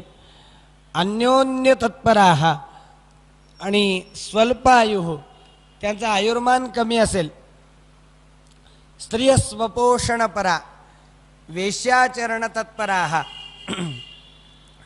पतिवाक्यम अनादृत्य सदान्यग्रह तत्पराः, दुश्शीलेषु करिष्यन्ति पुरुषेषु सदा स्पृहाम. म्हणे स्त्रिया सुद्धा स्वार्थपरायण असतील. पतिवाक्यम अनादृत्य, आपल्या पतीच्या वचनाला प्रमाण न मानणाऱ्या. सदान्यगृह तत्पराः, दुसऱ्याच्याच घरामध्ये लक्ष देणाऱ्या आणि आपल्या पतीला सुद्धा दुष्ट करणाऱ्या. इथलं मी सांगत नाही, बाहेरच्याच. लग्नाच्या पूर्वी आई वडिलांशिवाय त्याचं पान हालत नाही आणि लग्नानंतर आई वडिलांची त्याला गरज वाटत नाही. म्हणजे बघा, आई वडिलांच्या विषयी परामुख होण्याचा दोष त्याच्या ठिकाणी कोणी निर्माण केला? पत्नीने निर्माण केला की नाही? म्हणून म्हणलेलं आहे की दुश्शीलेषु करिष्यन्ति पुरुषेषु सदा स्पृहाम, की आपल्या पतीला सुद्धा दुष्ट करणाऱ्या, पतीच्या ठिकाणी दोष निर्माण करणाऱ्या. अन्नोपाधि निमित्तेन शिष्यान् बध्नन्ति लोलुपाः उभाभ्यामपि पाणिभ्याम शिरः कंडूयन् स्त्रियाः. दोन्हीही हाताने आपल्या केसांना खाजवत त्या राहतील. हा दोष आहे. कुर्वन्तो गृहभर्तॄणाम आज्ञाभेत्स्यन्त यतीन्द्रिताः घोरे कलियुगे ब्रह्मन् जनानां पापकर्मिणां मनःशुद्धिविहीनानां निकृतिश्च कथं भवेत्. जो कामाच्या, क्रोधाच्या, लोभाच्या, मोहाच्या दोषांच्या अधीन झालेला आहे, अशा सदोष व्यक्तीला, दुष्ट व्यक्तीला उत्तम गती कशी प्राप्त होईल? ज्याचं कर्म चांगलं नाही, जो नियमाने वागत नाही, धर्माने वागत नाही, तो उत्तम गतीचा अधिकारीही असत नाही. त्या व्यक्तीवरती भगवंताची कृपाही होऊ शकत नाही. बघा, नामदेवरायांनी वर्णन केलंय, नामा म्हणे जेथे असे अभिमान तेथे नारायण नाही नाही. जिथे अभिमान असतो, जिथे अहंकार असतो, मी पणेची हा देव न कळे त्यांसी, अभिमान राशी गर्वाची, अभिमान राशी जयाची ठाई, तुका म्हणे तये देवदुरी. ज्या व्यक्तीच्या ठिकाणी कामाचा, क्रोधाचा, लोभाचा, अभिमानाचा वास आहे, दोषांचा वास आहे त्या व्यक्तीवरती भगवंतही कृपा करत नाही आणि तो व्यक्ती उत्तम गतीचा उत्तम सुखाचा अधिकारी असत नाही. यथा तुष्यते देवेशो देवदेवो जगद्गुरुः ततो वदस्व सर्वज्ञ सूत धर्मवृतांवर वद सूत मुनिश्रेष्ठ सर्वमेतद्वशेषतः कस्य नो जायते तुष्टिः सूत तद्वचनामृतात. आणि म्हणून या कलियुगामध्ये ईश्वर प्राप्तीचा सहज सोपा म्हणजे ईश्वर प्राप्तीची शास्त्राने जी जी साधनं सांगितलेली आहेत त्या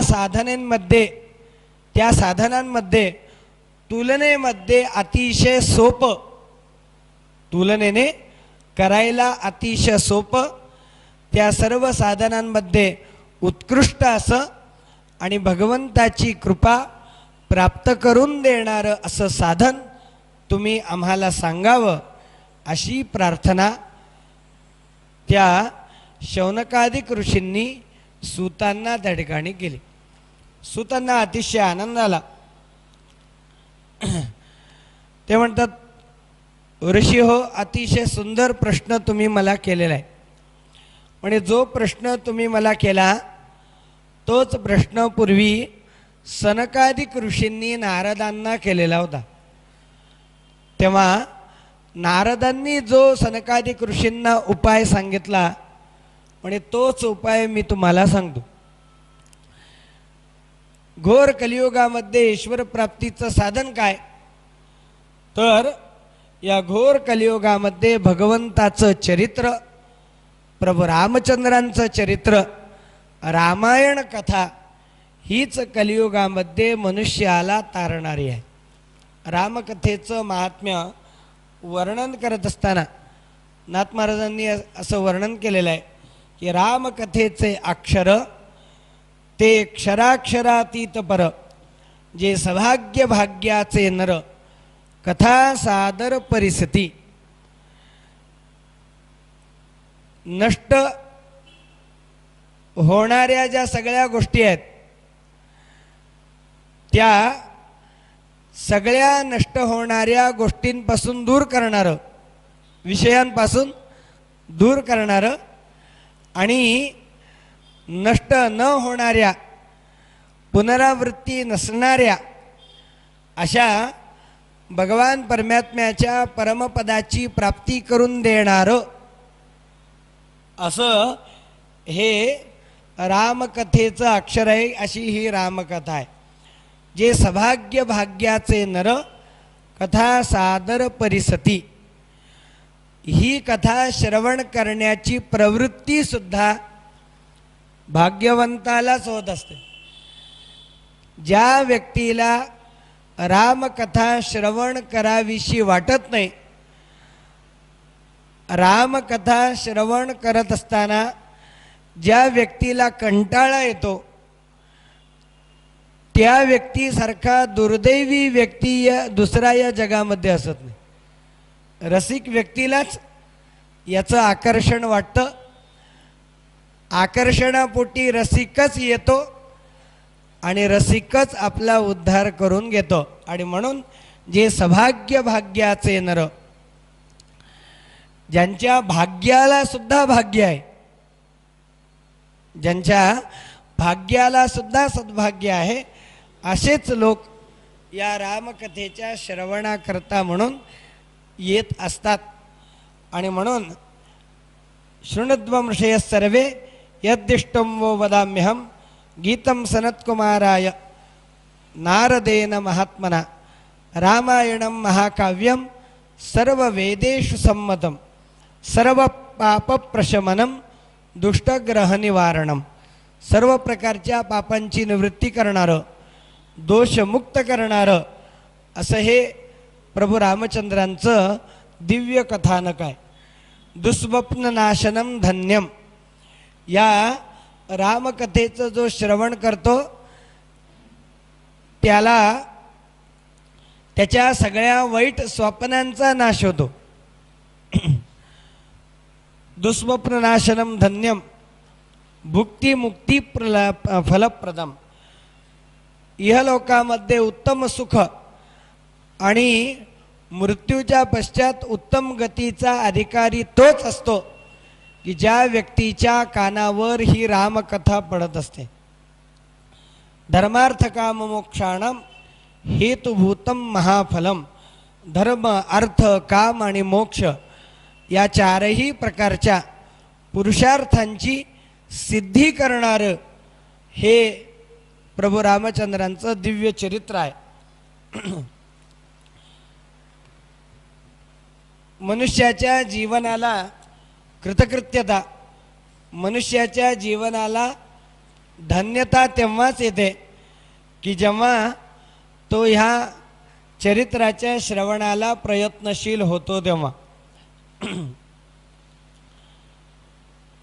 रामायणं नाम परंतु काव्यम सुपुण्यदं वै शृणुतद्विजेन्द्राः यस्मिन् श्रुते जन्म जरादिनाशो भवेत्तदोषस्स नरोच्युत स्यात्. जो व्यक्ती या आदिकाव्याचं रामकथेचं जो व्यक्ती श्रवण करतो त्याचं मृत्यूचं भय नष्ट होऊन जातं आणि साक्षात भगवत स्वरूपताही त्याला प्राप्त होत असते. हे चरित्र कसं आहे म्हणे तर हे चरित्र वर आहे. वर या शब्दाचा अर्थ सर्वोत्कृष्ट आहे. वरेण्यम वरदम वरम वरेण्यम वरदंतु काव्यम. त्यानंतर हे चरित्र कसं आहे म्हणे हे चरित्र वरद आहे म्हणजे आपल्या सगळ्या कामनेंची पूर्तता करणार आहे. पहिल्यांदा हे कसं आहे म्हणे उत्कृष्ट आहे. हे कसं आहे तर कामना पूर्ती करणार आहे. आणि हे कसं आहे तर वरेण्य. वरेण्य याचा अर्थ आहे वर्णनीय. उत्कृष्ट, कामना पूर्ती करणारं आणि वर्णनीय असं चरित्र जर कोणतं असेल तर ते रामचरित्र आहे. संसार यत्याशुच सर्व लोकम संकल्पितार्थ प्रतिमादिकाव्यम श्रुत्वाच रामस्य पदप्रयांती. जो या उत्कृष्ट अशा कामनापूर्ती करणाऱ्या अशा आणि वर्णनीय अशा वर्णन योग्य अशा या रामचरित्राचं ज्या व्यक्तीला श्रवण घडतं, निरूपण घडतं, तो रामपदाला साक्षात प्राप्त होत असतो. यो नामजात्यादि विकल्पहीनः परावराणां परमं परं स्यात् वेदांतवेद्य स्वरुचा प्रकाशः सवीक्षते सर्व पुराण वेदैः. बघा काही गोष्टी करण्याकरता अधिकार पात्रता पाहिली जाते.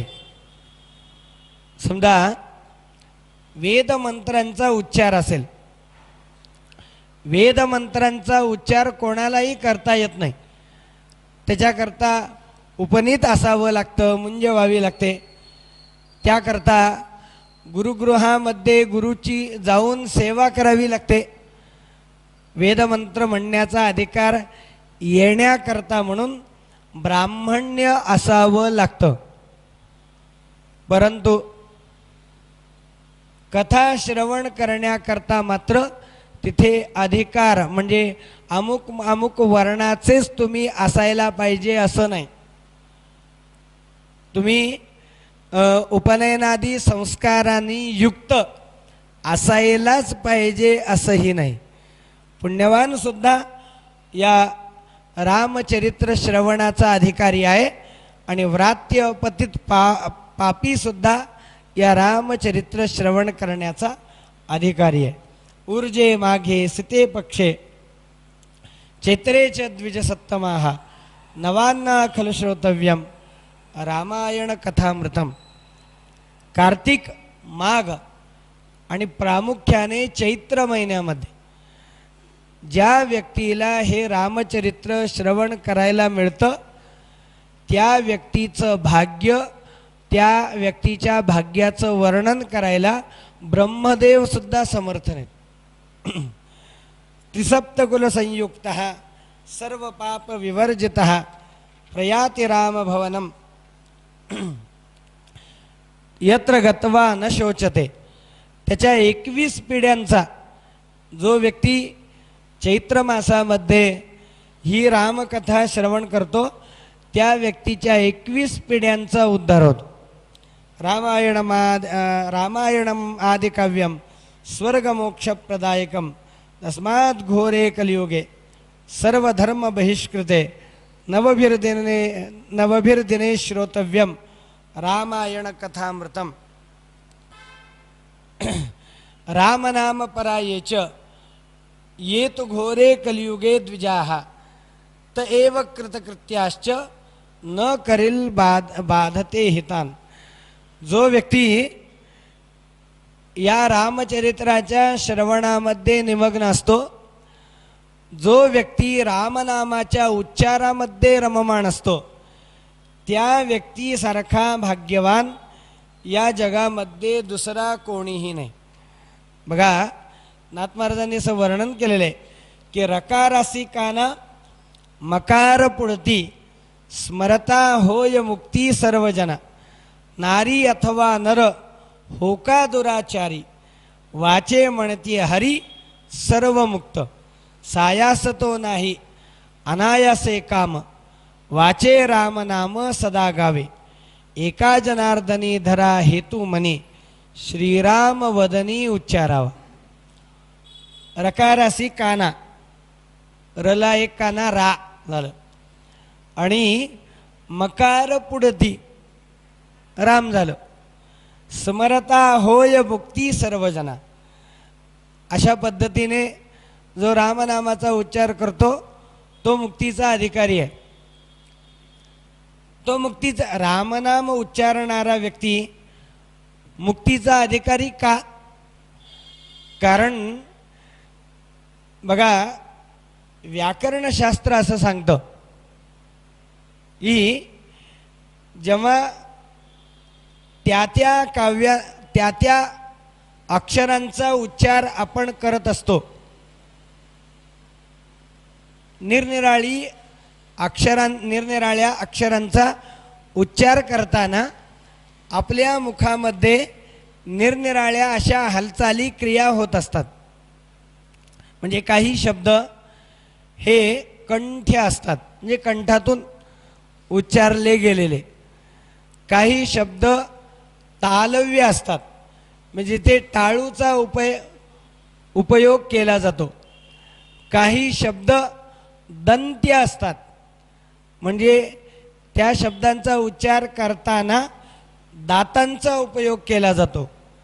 तर काही शब्द ओष्ठ्य असतात की ज्या शब्दांचा उच्चार करताना ओठांचा उपयोग केला जातो. जसं क ख ग घ ङ हे जे सगळे शब्द झाले हे कंठ्य झाले, किंवा आतल्या बाजूने टाळूच्या बाजूने या सगळ्यांचा उच्चार झाला, हे कंठ्य झाले. दंत्य कोणते? त थ द ध न. बघा, दातांचा उपयोग न करता तो म्हणून दाखवा, पाहिजे तेवढं बक्षीस. हे सगळे शब्द कसे झाले? तर हे सगळे शब्द दंत्य झाले. ओष्ठ्य कोणते झाले? प फ ब भ म. हे सगळे शब्द कसे झाले? तर ओष्ठ्य झाले. रामनामाचा महिमा काय हे मी सांगतोय. होतं काय म्हणे, राकारोच्चार मात्रेण बहिर्निर्याती पातकम. ही राम म्हणण्याकरता म्हणून आपल्याला तोंड उघडावं लागतं. म्हणजे बघा, वैखरी वाणीने तोंड न उच्चारता न उघडता तुम्ही राम म्हणून दाखवा, मनातल्या मनात नाही, वैखरी वाणीने. वैखरी वाणीने तुम्ही तोंड न उघडता राम म्हणून दाखवा. राकारोच्चार मात्रेण बहिर्निर्याती पातकम. राम म्हणण्याकरता आपल्याला तोंड उघडावं लागतं. त्यामुळे काय होतं, आपल्या शरीरामधलं सगळं पाप बाहेर पडतं म्हणे. आणि बाहेर पडलेलं ते पाप वापस येत नाही. का येत नाही? कारण म्हणताना आपण आपले ओठ मिटतो, त्यामुळे ते दार लावल्यासारखं होतं. मुखरूपी घरामध्ये ते पाप प्रवेश करू शकत नाही, कारण ओठरूपी दरवाजे बंद असतात. आणि हे ओठरूपी दरवाजे बंद असल्यामुळे उच्चारताना शरीरातून बाहेर पडलेलं ते पाप वापस आपल्याकडे वापस येत नाही. आणि म्हणून रामनाम हे मनुष्याला निष्पाप करणार आहे. भगवान शंकरांकडून माता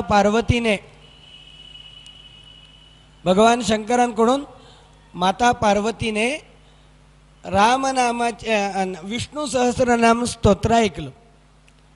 सगळं विष्णू सहस्रनाम स्तोत्र झाल्यानंतर, श्रवण केल्यानंतर पार्वती म्हणते, केनोपायेन लघुना विष्णोर्नाम सहस्रकम पठ्यते पंडितैर्नित्यम श्रोतमिच्छाम्यहं प्रभो.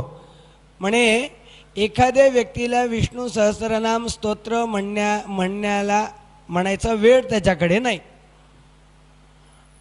मग असा कोणता उपाय आहे का की हे स्तोत्र न म्हणता, विष्णू सहस्रनाम स्तोत्र सगळं न म्हणता त्या व्यक्तीला विष्णू सहस्रनाम स्तोत्राचं फळ मिळून देणारं, फळ विष्णू सहस्रनाम स्तोत्राच्या पठणाचं, परंतु साक्षात पठण न करता असा काही उपाय आहे का? असा जेव्हा पार्वतीने शंकरांना प्रश्न केला म्हणे, तेव्हा भगवान शंकर म्हणतात की हो. मग तो उपाय काय, ते नाव काय? म्हणे ते नाव म्हणजे राम आहे. राम रामेति रामेति रमे रामे मनोरमे सहस्रनाम तत्तुल्यम राम नाम वरानने. 1000 नावांच्या तुलनेचं हे नाव आहे. नामाचा महिमा उमापती म्हणे, ऐके प्रिये साधवे माझा देह हलाहली करपला यत्ने बहु औषधे गंगा चंद्र जटा जुटी धरुनिया निशेष मी भागलो. भगवान शंकर म्हणतात की समुद्र मंथनातून आलेलं ते विष सगळ्या जगाकरता मी प्राशन केलं, परंतु त्या विषप्राशनाच्या योगाने माझ्या ठिकाणी दाह निर्माण झाला. त्या विषाच्या प्राशनाच्या योगाने निर्माण झालेला तो दाह, त्या दाहाचं शमन करण्याकरता म्हणून मी अनेक उपाय केले. गंगा चंद्र जटा जुटी धरुनिया, जटेवरती चंद्राला घेतलं कारण तो थंड आहे, शीतल आहे. जटेमध्ये गंगेला बंदिस्त केलं, नागाला गळ्यामध्ये घातलं, बिल्वपत्राला मस्तकावरती धारण केलं. गंगा चंद्र जटा जुटी धरुनिया, परंतु माझा काही तो दाह कमी झाला नाही. रामाचे शतकोटी ग्रंथ पाहता 2 अक्षरी वाचलो. शेवटी शतकोटी त्या रामचरित्राचं जे सार आहे, मगाशी आपण उल्लेख केला म्हणे रामचरित्र कसं होतं, म्हणे 100 कोटी श्लोकांचं होतं. आता या 100 कोटी श्लोकाच्या या रामचरित्राकरता देव, राक्षस आणि मनुष्य यांच्यात भांडण सुरू झालं.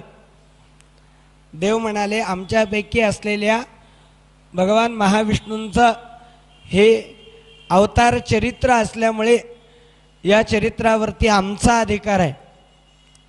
राक्षस म्हणाले, आमचा रावण नसता तुमच्या रामाला कोणी विचारलं असतं,